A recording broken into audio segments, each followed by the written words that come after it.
Does the term bad boy for life still ring true for Sean Combs, aka Diddy? Is he feeling remorseful for his past actions that have him still facing a years-long prison sentence, even though he's been found not guilty on the more serious charges he once faced? Great questions, right? Well, according to new reports, it seems like the Bad Boy Records founder is seeking help while still locked up in a detention center. So is this a self-reckoning, or is it a ploy to look good for the judge ahead of his October sentencing? Thanks for joining us on Law&Crime. I'm Elizabeth Millner. Not gonna lie, I thought it'd be a while again before I talk about Sean Diddy Combs. I mean, I did just spend the last 2 months being there every day for trial, but here we are. So did going through a months-long trial where a lot, and I mean a lot, was put on display change him, or at least maybe change his tune for the future? Well, hard to tell. But according to reports, he signed himself up for self-help therapy programs to address his drug use and violence against women. By this point, we all know Sean Combs was found not guilty of RICO conspiracy and sex trafficking his former girlfriends Cassie and the woman known in his trial as Jane. I saw and heard both these women testify myself, and let's just say some of their testimony, I don't know if I'll be able to get it out of my brain. But maybe what they testified to actually struck a chord with Diddy. According to a report by TMZ, their sources say Sean Combs enrolled himself into a STOP program at MDC Brooklyn. So what's the STOP program? It's a course for inmates with the focus of preventing sexual assault, domestic violence, and dating violence. Oh, and per those same reports, he's reportedly undergoing therapy and in a drug abuse program reportedly conducted by Dr. Harry X. Wexler. Now, during the trial, we heard a lot about drugs: ketamine, cocaine, weed, molly, shrooms, GHB, 2C, or pink cocaine. Federal prosecutors said previously drugs were a key ingredient for the freak-offs or hotel nights or Wild King nights, whatever you want to call them. Meanwhile, the defense claimed Sean Combs struggled with drug addiction, and any drug use was just personal and for private use. And we heard a testimony about the rampant drug use too, from Cassie and Jane, where they both claimed they couldn't go through freak-offs or hotel nights without drugs, to the many assistants like Mia or George Kaplan, or even Brendan Paul, where they observed Sean Combs doing drugs. Some even partook in drugs to prove their loyalty, or picked up drugs on Combs' behalf. Or the many of text messages shown about drug costs, reimbursements for drugs, etc. Then another theme that played throughout the trial was the excruciating amount of testimony about domestic violence, especially during Combs' relationship with Cassie. I mean, we all saw the Intercontinental Hotel surveillance tape. We heard the subsequent apology after portions of the footage were released publicly. But we also heard about violence toward Jane, and Combs' former assistant Mia, and Cassie's stylist Deontay, and Cassie's former best friend Carrie Morgan. The defense even owned up to the domestic violence many times during the trial, something even the judge used as part of the reason to keep Combs locked up pending sentencing. The judge said during the bond hearing, at trial the defense conceded defendant's violence in a personal relationship, saying it happened in relation to Cassie Ventura and Jane. Judge Subramanian even pointed out there was violent and illegal conduct even after the HSI raids on his homes, saying that this highlights a disregard for the rule of law and a propensity of violence. But according to the report by TMZ, their source says Combs wants to use their jail programs to better himself. But there are skeptics of Combs' motivation to do the programs now. Is it too little too late, or does this polish him up for the judge so Mark Agnifilo can say in court, "Look, Your Honor, my client did these programs. He wants to be a better man"? I mean, I wouldn't put it past Mark Agnifilo to say that at the upcoming sentencing hearing. He said something along those lines of this when he was making arguments for Sean Combs to get bond after the verdict. Now, Combs reportedly started getting drug treatment before his arrest last year, even though the feds say he was found with drugs in his hotel room the night he was arrested. And Mark Agnifilo previously said Jane helped Diddy get into a batterers program before his ultimate arrest. We'll see if the self-work paid off, or if it's too little too late when Combs is ultimately sentenced in less than 3 months. Well, I'm joined now by trial attorney Adante Pointer. Adante, always great to see you. Is it no longer bad boy for life? What are your thoughts on these courses that Sean Combs is reportedly enrolled in? Are you buying that it's actually making him a better person, or do you think it's just trying to make him look better in front of the judge before sentencing? Well, I think two things can be true at the same time. One is, yes, those courses are designed, they're instituted, they give inmates, if you will, access to those courses because the belief is those courses will help, a person's behavior and curb them from doing things that would find them in front of a judge. I also could see that serving a dual purpose. Second purpose being it makes you look much better in front of the judge. As I told all my clients, if you're doing things that the court can recognize that is actually helping you deal with the behavior that puts you in front of the judge in the first place. So here, violence against women, domestic violence is something that the courts are is a big no-no in society as well as the court. And so I can see the fact that he's taking these classes being something that the judge will take into consideration during his sentencing.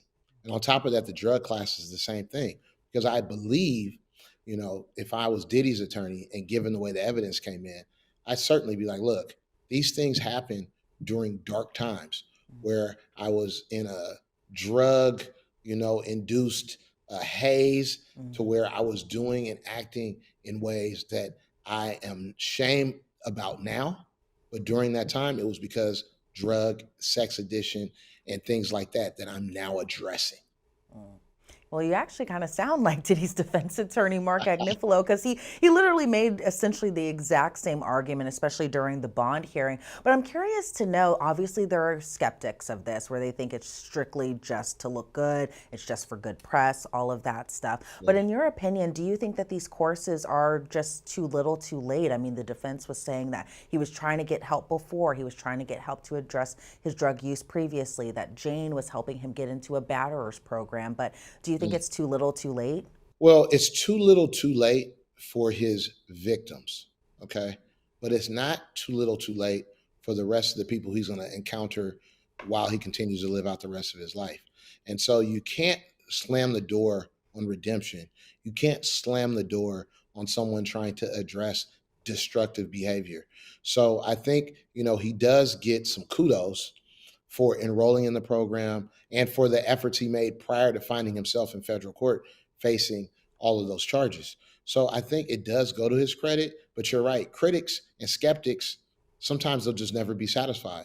And for, well founded reasons. When you have someone who has a documented history, such as him, and you see the videos and you hear the testimony, his problem goes deeper than a 30-day, program. Not that these programs are 30 days, but just to say it's going to take long term and commitment to the long term results in order for us to really have confidence that he's not going to engage in such disturbing behavior. And it's interesting too because I think the public reaction to this verdict was really kind of split down the middle. I was really thinking it was going to be one way. I was at the courthouse. It was a completely different kind of beast and animal that was going on after the verdict happened. There were people with the baby oil. It was a crazy day after the verdict happened. But I know some Yes. analysts were kind of comparing it to the O.J. Simpson verdict, but it seemed like the reaction was really kind of split down the middle. A lot of people upset with the jury's decision, but then there were a lot surprisingly celebrating the verdict. What are your thoughts? Well, my entire time looking at the case, the charges, and listening, to the evidence as it came in during trial, I thought that depending upon how a person, be it a juror, be it the public, comes into the trial believing how someone who's a victim should act and how they believe relationships can evolve or devolve and fall apart is the lens that they would then make their verdict. Why I say that is because if you think a person who's battered, someone who's been a victim, someone who's been assaulted in the ways that were described, most people have an idea as to how they will respond and act towards that, or their expectation if it happened to their loved one, how they'd expect their loved one to act. And in those situations, you don't expect someone to be tweeting, you don't expect somebody to be sending texts telling their abuser that they love them or that they want more of what took place. However, there are other people who are going to who see it from maybe more so the lens of a victim or someone who's been abused who would say, you know what, that's not so beyond the pale of reason because the abuse has been so entrenched in this person's mind that they then fall in love with their abuser. And so that's not something that they would, look askance upon or look down upon. So, one of the things about being in trial that I always remind my clients, is that despite all the rules that the judge gives people, no one leaves their life experience or their opinions at the courthouse door. Mm. It all makes its way into the courtroom and ultimately into the jury room, and that's why you can see such people who are on one side, like celebrating Diddy being acquitted on the much more serious charges, and other people who are like, how did this happen? I am upset. I feel like victims did not get justice today. Right, exactly. And emotions did run really high, especially when the verdict came down, because I think I myself was pretty surprised at some of the jury's decisions in relation to some of the charges where they found him not guilty. But, obviously they made their decision. They listened to the evidence, they saw all the exhibits, and they made the decision that they did. And say, come sentencing, that Sean Combs is sentenced to maybe a couple years behind bars in prison. But do you think even after this trial, after everything that we've learned, after the many civil lawsuits that were also filed, do you think that there's any type of way that Sean Combs can have a comeback at this point? Well, I think there's certainly a comeback that could be crafted and created in which we as the public may see. Listen, this is a person who has lived his life in the public light, in the limelight for decades. Okay. And so, as has been said before, fame is one of the more addictive or most addictive drugs known to man. And so he was a very famous and now some might say infamous person. The idea that he allows the narrative to end with the way in which the evidence came in and this kind of mixed bag verdict does not is not what's the word I'm looking for?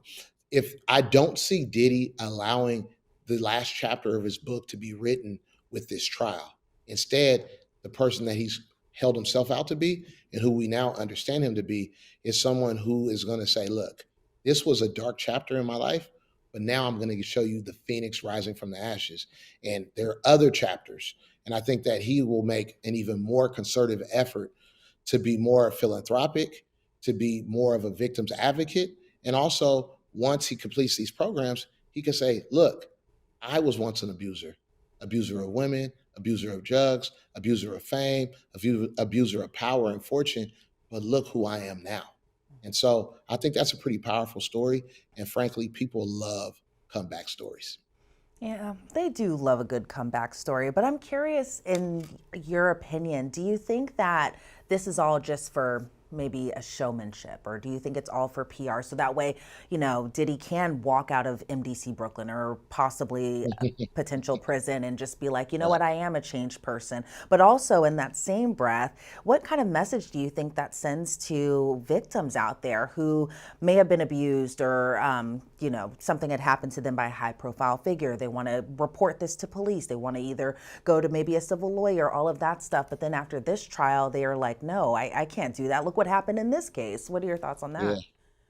Well, there are definitely people who are victims advocates and victims themselves who think that this trial serves to kind of throw cold water, if you will, and chill victims who might want to come forward to to express what happened to them, to initiate a criminal case, to initiate a civil case. They look at this case and say, at what cost is it to me personally to have to bare my soul to only then be grilled on cross examination, to have all of my intimate details bantied about, in the media, and then to be judged, and then go through all of that, and I walk away in some ways empty-handed. Now, that's certainly one way of looking at things, and there's a lot of credibility as it relates to understanding how someone could feel that way. Mm-hmm. The flip side, because remember, the scales of justice isn't just one side, there's two sides. The Mm-hmm. other side, if you will, is at what point in time does a person pay in full their price to society? And then once they've paid the price for their transgressions, at what point do you then look at that person and feel like, hey, you could be a changed person. You can redeem yourself. There's things that you can do to essentially prove to us as members of the public, as clients, as customers, that you know what, you're a changed man. And so that's the hill Diddy has to climb. Whether he climbs that hill or not remains to be seen, but it's definitely a hill that's in front of him. And some might say it's not a hill, it's a mountain. It is a mountain for Diddy. I think it might honestly be Mount Everest. It's a large mountain for him to scale, for I think people to possibly forget in their conscious what we learned in this trial. And I remember when Sean Combs, we've been covering this since Cassie's lawsuit, since 2023, November of that year. And I just remember thinking that there would be some type of reckoning within the hip hop community, the black community, as far as Me Too goes, something kind of similar. And I thought possibly, and I think maybe other people thought so too, that maybe Sean Combs was kind of that person that would, bring about this kind of reckoning in the hip hop community as far as Me Too goes. But do you think that can still happen? Do you think that will still happen? Well, I think that Diddy's trial, served as a clarion call, a wake up call, canary in the mine, so to speak, as it relates to you could be as powerful, as popular, as wealthy as Diddy. I mean, keep in mind, he called himself Brother Love. He got the key to New York City in Yeah. the months or the year leading up to all of this, right? Yeah. And he was sitting on what some might say is the highest pedestal. And look how far he has fallen. Hmm. Now, at the same time, you have that going on. And so people can look, if you really look at the case, and not just the legal case, but the case in the court of public opinion. And victims, if you will, won. Because he has not only did he have a criminal case he had to deal with, but he has what, upwards of 20, 30 civil cases I think that even he's more than also going to have that. to deal with. Yeah. Yeah. And each one of those cases, even if it's not proved by the victim that it happened, he is still going to have to pay hundreds of thousands of dollars in attorney fees for each and every single case, and maybe millions for the more serious and those that get further down the line. So he's not done paying for his transgressions. And I think that for other people who are in similarly situated positions of power and influence, they certainly took notes from the Diddy trial and figured out, hey, if I continue to act like a pig, Yeah. pigs get slaughtered. Yes, they do. And I just remember even in the outcome of the Sean Combs lawsuits that were filed, even probably before he was indicted, we were hearing and seeing more civil suits filed against other people. And even after this Yes. case, we've seen more high-profile figures have complaints against them, like Tyler Perry and Shannon Sharp and Smokey Robinson, all of which have denied the allegations against them. But I do think that a lot more people are willing to come forward, even if they're anonymous or even if they're willing to put their name out there too. But I'm curious, Adante, if you had a crystal ball, what are you expecting out of Diddy's October sentencing? Do you think it'll be kind of in the high max range or possibly on the lower end? I believe federal prosecutors are only asking for 4 years. The defense wants half of that, 2 years, possibly with a year of time served. So he could possibly be out next year around this time. But what are you expecting out of the sentencing? Yeah, I don't see the judge giving him 4 or 5 years. Mm. If the prosecution asks for that time. So now that's kind of like the judge to go beyond that would have to find something that was aggravating in his mind to say, look, I'm going to give you more time than what the prosecution is even asking for. That doesn't happen, but it does happen at times. And it's pretty rare, but it's certainly something that's on the table. I just don't see that happening here.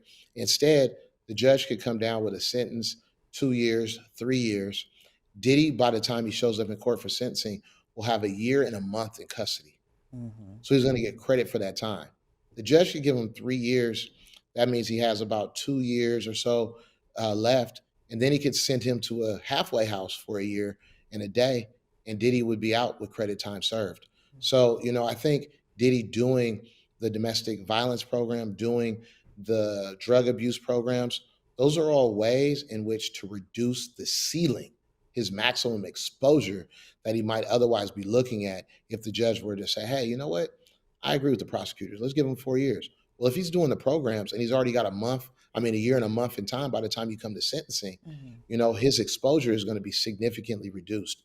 I believe, truly, Hmm. unless the judge goes off the reservation and there's some type of motivation for the judge to really stick him with a long sentence, you're going to see Diddy bopping out of that courtroom Oh, and absolutely. a free man. Yeah, absolutely.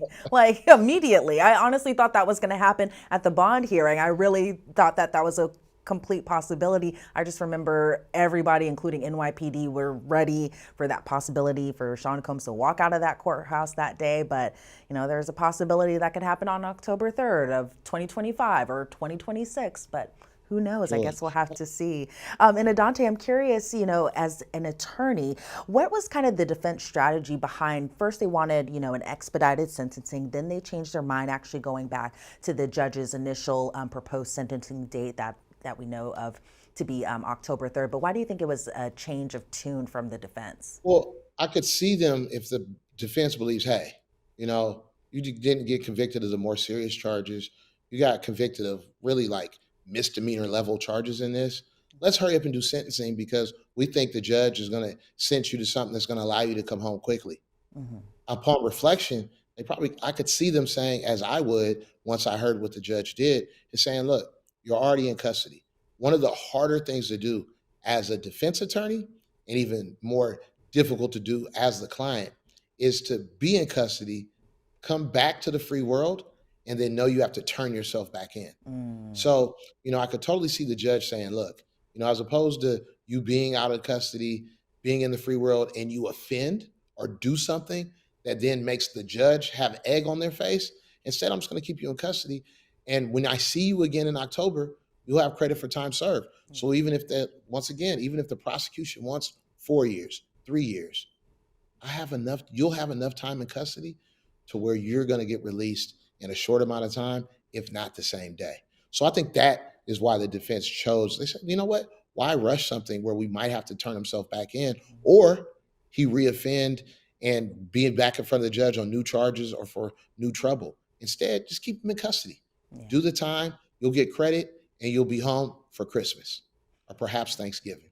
Yeah, and I guess we'll see what happens come October 3rd. Well, Adante Pointer, I want to thank you so much for joining me. I always appreciate having you on. It's always a pleasure. Thank you for having me. I did reach out to reps for Sean Combs. They did decline to comment on this story.